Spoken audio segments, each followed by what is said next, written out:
Welcome to Space News from the Electric Universe, brought to you by the Thunderbolts Project at thunderbolts.info. New scientific reports provide yet another devastating blow to the standard theory of planet formation.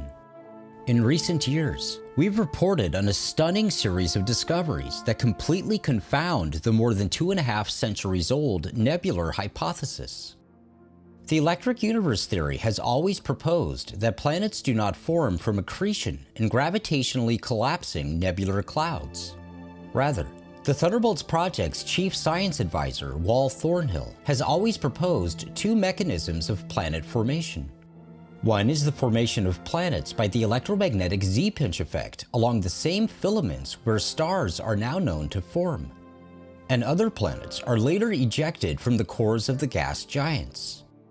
The accretion hypothesis has failed both experimentally and observationally. As noted in a recent news report, according to the traditional story of the origin of the solar system, the planets formed slowly from accretion, as particles in the circumstellar disk clumped together to great pebbles, then slightly larger spheres, on and on until they reached their current size. But when scientists try to recreate this story with computer models, it breaks down. Rather than growing, these incipient planets tend to splinter after reaching pebble size. And today, new scientific research into the planet-forming conditions in so-called young star systems has delivered another shocking blow to standard theory. In a paper published in the journal Astronomy Astrophysics, scientists describe their attempts to determine how much material is present in the disks around stars that are thought to be only 1 to 3 million years old. When they compared their estimates to the masses of star systems that have fully formed planets, they realized that the so-called young stars did not have enough matter in their disks to eventually form planets. The conundrum is described in a recent Phys.org report, which states, "Until now, space scientists have believed that star systems form due to space dust coalescing into a star. Once the star gets going, a protoplanetary disk usually forms around the star. It is believed the gas and dust that make up the disk are leftovers from material involved in creating the star. As more time passes, the material in the disk tends to clump together until gravity takes over, attracting more of the material in the disk. Eventually, most of the material from the disk is incorporated into planets that orbit the star. But this new evidence suggests that there is not enough material in the disk of the average early star system to create the average number and size of planets that come to exist a few million years later." A very similar conundrum has been posed for the standard theory of star formation. In our electric universe, it is not a coincidence that stars tend to form in groups along spectacular snake-like filaments. Standard theory had originally proposed that massive stars would form in individual protostellar clouds. But consider these images of a stellar nursery in the aptly named Snake Nebula, where a number of stars are forming along the filament, and the stars themselves break up along a cylinder. This is in stark contrast to gravitational theory, which predicts that a center of mass exists toward which all of the surrounding material in the cloud tends to move and to congregate to eventually form a star. What's more, just as a fatal deficit of matter is observed in the disks about stars to form a typical number of planets, scientists studying the Snake Nebula found that the material needed to be drawn in to form massive stars is far less than gravitational models predict. In 2014, the Harvard-Smithsonian Center for Astrophysics issued a press release, which stated, "Previous theories proposed that high-mass stars form within very massive, isolated cores, weighing at least 100 times the mass of the Sun. These new results show that that is not the case. The data also demonstrate that massive stars aren't born alone, but in groups."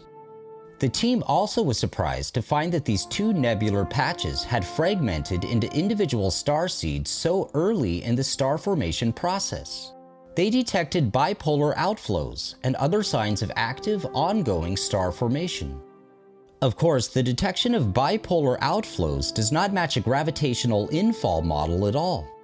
However, as Торнхилл has proposed in his theory of electrical star formation, when material is drawn in radially into a filament and begins to form a star. If the energy stored in the material falling towards the star exceeds a certain amount, it will discharge, causing protostellar jets which go out along the axis of the filament, which has also been observed.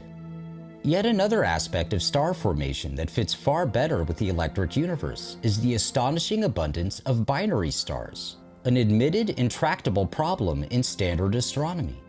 In the next episode of Space News, Thornhill will explain why the double-lobed form seen throughout the cosmos is the product of the predominant electromagnetic force shaping matter at all scales in the universe. We now offer this brief preview of his presentation. On August 24th, phys.org published The Origin of Binary Stars. It makes the admission that the origin of binary stars has long been one of the central problems of astronomy.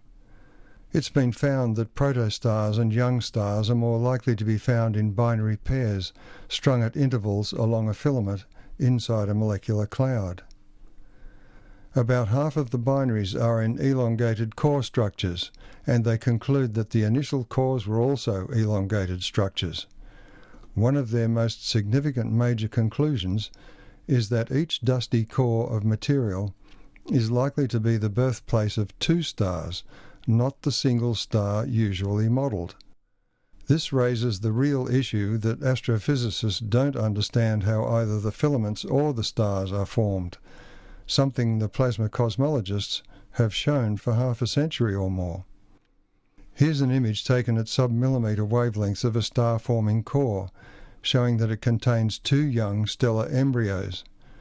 The caption says, "Astronomers have concluded from a systematic study of very young cores that most embryonic stars form in multiple systems, and later some of them separate."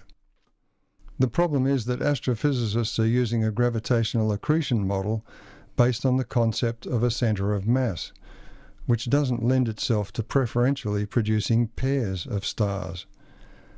Meanwhile, the plasma cosmology model is electromagnetic, driven by a linear twisted pair of Birkeland current filaments. It's an inherently binary phenomenon. In the electric universe, stars and planets are formed along the Birkeland current filament by a powerful and long-range 1 over the square root of r electromagnetic scavenging force acting on the diffuse dust and gas in a molecular cloud. This compares to the puny short-range 1 over r squared gravitational force, which cannot form a filament anyway. On the basis that nature doesn't do anything the hard way, gravity just isn't the answer.